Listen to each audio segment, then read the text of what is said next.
Европската унија мора да се соочи со руското мешање во Западен Балкан, чија цел е нејзина дискредитација пред балканските народи, предупредуваат политичките аналитичари доктор Софија Ајзентро и Стефани де Леон од Германскиот институт Конрад Аденауер во нивниот најнов извештај за руската пропаганда на Балканот. Поради тоа авторите на извештајот советуваат Брисел да преземе активни мерки, меѓу кои е инвестирањето во медиумската сфера во регионот, бидејќи, како што коментираат експертите, пропагандата е посилна од Калашников.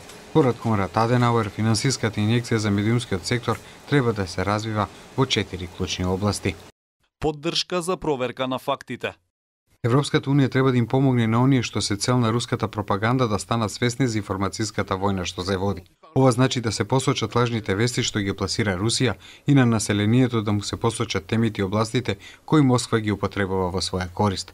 Последните години Советот на Европа основаше неколку работни групи и интернет страници за медиумско образование во регионот и за откривање и посочување лажни вести и руски дезинформацијски кампањи на Балканот. Меѓутоа, посочува Германскиот институт, некои од нив се достапни само на англиски, руски и германски јазик и поради тоа се тешко достапни за целото балканско население. Затоа Европа треба да се заложи за трајно финансирање на тие групи и нивните инструменти да ги направи достапни за народите кои се руска мета. Како конкретен пример, во Западен Балкан може да се воведе инструментот кој го воведоа Германија и Соединетите држави, а кој следи активности на проруски Твитер профили.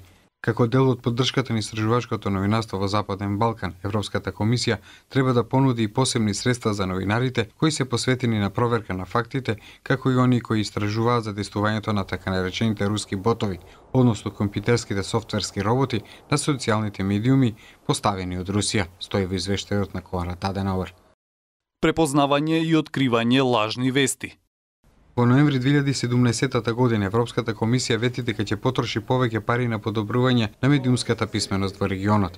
Проектот треба да ги вклучи сите земји од Западен Балкан и да бара вклучување на училиштата во регионот уште од најраните фази во образованието. Ако знаат како да ја анализираат и проценат содржината и изворите на информацијата, тогаш младите ќе може да ја разберат улогата на медиумите во едно општество, да размислуваат критички за медиумските пореки и да разликуваат факти од фикција. Ова најдобро ќе ги подготви младите луѓе за свет во кој се соочуваат со информативни операции кои стануваат се посложени и се повеќе подмолни.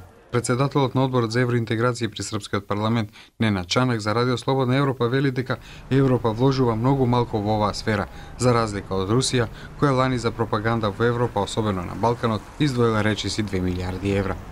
Европска унија, не сватајуќи тоа доволно озбилно, определила свега 400.000 евра као контрамере околу руски пропаганде и сада се то питање се више и више актуализуе. Се сватило да е потpuno неравноправна борба и да руска пропаганда е све присутнија, све агресивнија. Поддршка за слободата на медиумите. Состојбата на независните медиуми и квалитетното новинарство во регионот зависи меѓу другото и од малигното влијание на Русија во Западен Балкан, наведува Германскиот институт. Европската комисија лани издвои дополнителни 7,5 милиони евра за поддршка на медиумската слобода и професионалното новинарство во Западен Балкан преку различни локални иницијативи. Ова е клучен чекор во вистинската насока, а е и императив дека Европската унија и понатаму остро ги критикува националните лидери кои се обидуваат да ја поткопаат слободата на печатот или се обидуваат да ги контролираат самите медиуми. Поголема достапност до прозападните медиуми. Руската новинска агенција Спутник дозволи бесплатно да се преземаат и реобјавуваат нејзините содржини, со што тие лесно се шират. Тоа треба да го направат и прозападните медиуми или пак Европската комисија да ги субвенционира медиумите од Западен Балкан, за да може тие да си дозволат да преземат прозападни содржини од медиуми кои бараат регулирање на авторското право на твоите содржини, стои во извештајот. Друга причина за популарноста на руските медиумски извори во Западен Балкан е нивната способност во своите текстови да се повикаат на локалните проблеми и ставови, а своите пораки да ги прилагодат на локалните потреби. За да имаат поголема публика, советуваат од Конрад Аденауер, прозападните извори на вести едноставно треба да учат од Москва.